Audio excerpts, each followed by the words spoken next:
और ऐसे आप अपने बच्चों के अंदर भी वो प्रेम भी भर सकते हो। मैया पार्वती के रूप में जन्म हुआ।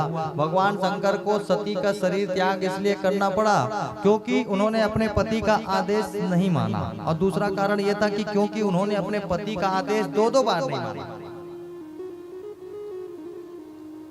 सती मैया शंकर जी के उस समय भी उन्होंने जाकर के बात नहीं मानी जब शंकर जी राम जी को दिखा रहे थे, और राम जी महाराज कथा सुनने गए थे अगस्त्य मुनि के पास, और राम जी की कथा सुन करके आ रहे थे, और ठीक उसी समय मैया ये हो रहा था कि रामावतार की लीला भगवान की चल रही थी। कालिदास जी ने लिख दिया था, वाल्मीकि जी ने लिख दिया था, वाल्मीकि जी ने लिख दिया, वाल्मीकि जी ने लिख दिया था, उसी लीला को भगवान श्री राम ने पूरी की। और जब शंकर जी चले आ रहे थे, सीता जी का वियोग हो चुका था, और राम जी जो हैं वो अपनी सीता मैया को ढूंढ रहे थे, अपनी सीता को ढूंढ रहे थे। रावण लेकर के चला गया था जंगल में, सीता को ढूंढ रहे थे। तो मैया पार्वती, मैया सती और शंकर चले आ रहे थे। बोले महाराज ये कौन है जो मेरी सीता ढूंढ रहा है? बोले ये वही है जिनकी कथा सुन करके आ रही हो। बोले अच्छा, ये हो ही नहीं सकते राम, ये भगवान हो ही नहीं सकते जो अपनी पत्नी के वियोग में घूम रहा हो। ये कहाँ का भगवान हो सकता है? भगवान शंकर ने बहुत समझाया, नहीं मानी, और ये चली गई परीक्षा लेने के लिए सीता बन करके चले गई। भगवान ने विचार किया कि अरे जिसने मेरी माँ का रूप ले लिया उसको मैं पत्नी के रूप में कैसे रखूं? अरे भाई जिसको मानो ना उसका सानो मत। जो अब मेरी माँ का रूप ले ली, इसको मैं पत्नी की जगह में नहीं बैठा सकता था, तो हमेशा उनको बाएं भाग में बैठाते थे, तो अब वो सामने बैठा रहे थे वहां बैठे, क्योंकि तुमने मेरी माँ का रूप लिया। और इस कारण भगवान को इनके शरीर का त्याग करना पड़ गया, सती मैया को शरीर का त्याग करना पड़ गया। पार्वती के रूप में आई तो भाई शरीर का त्याग हुआ, तो मैया पार्वती के साथ विवाह हुआ, क्योंकि ये सुनिश्चित था। हिमालय राज के यहाँ उनका जन्म हुआ, सुनैना महारानी के यहाँ।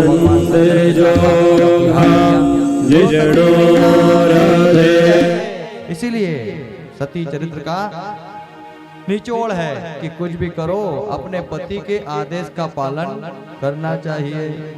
सारे देवता जब देखे भगवान शंकर ने जब यज्ञ का विध्वंस किया था, देखिए यज्ञ जब विध्वंस किया तो देवताओं को यज्ञ से शक्ति की प्राप्ति होती है, और देवता अगर यज्ञ ना हो तो क्या होगा? देवता निर्बल हो जाएंगे। देवता निर्बल हो जाएंगे तो ये गलत हो जाएगी। तो सब देवताओं ने जाकर के भगवान की स्तुति करी थी, और आइए हम सब भी भगवान शंकर की स्तुति करते हैं। बोलो श्री शंकर भगवान की जय। हो तुम आना भोले बाबा, बोलो श्री शंकर भगवान की जय। काले के शिव के मनाई हो, शिव मानत नहीं। काले के शिव को मनाई हो, शिव मानत नहीं। काले के शिव के मनाई हो, शिव मानत नहीं। काले के शिव के मनाई हो, शिव मानत नहीं। मानत नहीं शिव मानत नहीं। मानत नहीं शिव मानत नहीं। काले के शिव के मनाई हो, शिव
भगवान शंकर के चरित्र का वर्णन किया।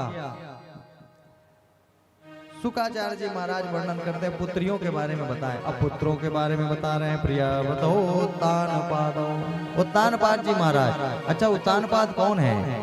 उत्तानपाद हम सभी हैं। हर कथा में भगवान ने एक संदेश दिया है, जिसका ऊपर पैर और नीचे सर पैदा होता है, ये उत्तानपाद है। हम वैसे ही सब पैदा होते हैं। और हमारी दो पत्नियां हैं। उत्तानपाद महाराज की दो पत्नियां सुनीति और सुरुचि। हमारे पास भी दो पत्नियां हैं। एक तो हम जो नीति के अनुसार कार्य करते हैं, और एक हम अपने रुचि के अनुसार, अपने मन के अनुसार काम करते हैं।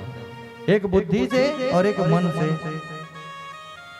और याद रखिएगा, सुनीति के अनुसार जो पुत्र होता है वो ध्रुव होता है, और सुरुचि के अनुसार जो पुत्र होता है वो उत्तम होता है। हम जो काम रुचि के अनुसार करते हैं वो लगता तो अच्छा, लेकिन ज्यादा दिन तक टिकता नहीं। इसलिए उत्तम जी महाराज को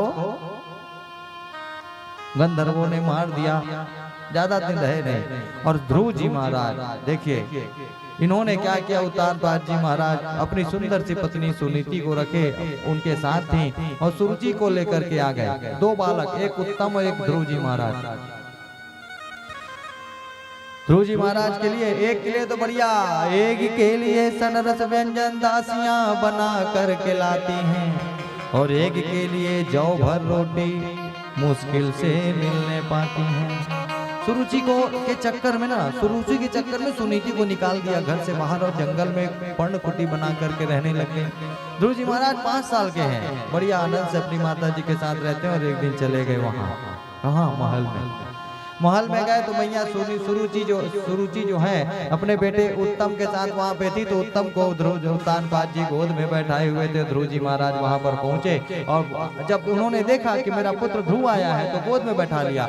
सुरुचि ने हाथ पकड़ करके उतार दिया। चलो उतार करके कहा, सुन, अगर तेरे को ये गोद चाहिए ना तो जा भगवान के पास, और भगवान के पास कहना कि हे प्रभु मुझे दूसरा जन्म दे। किसके? सुरुचि के गर्भ से जन्म दे, तब तुझे ये गोद मिलेगी। लग गई बात। ध्रुव जी महाराज को बात लग गई। रोते रोते चले आ रहे थे, मैया के सामने रो रहे थे। मैया ने कहा, लाला क्या हुआ? आज मैं राज्य की ओर गया था और पिता सारी घटना बताई। मैया सुनीति कहने लग गई, तूने बहुत बड़ी गलती कर दी। तेरी गलती ये नहीं है कि तू राज्य में गया था,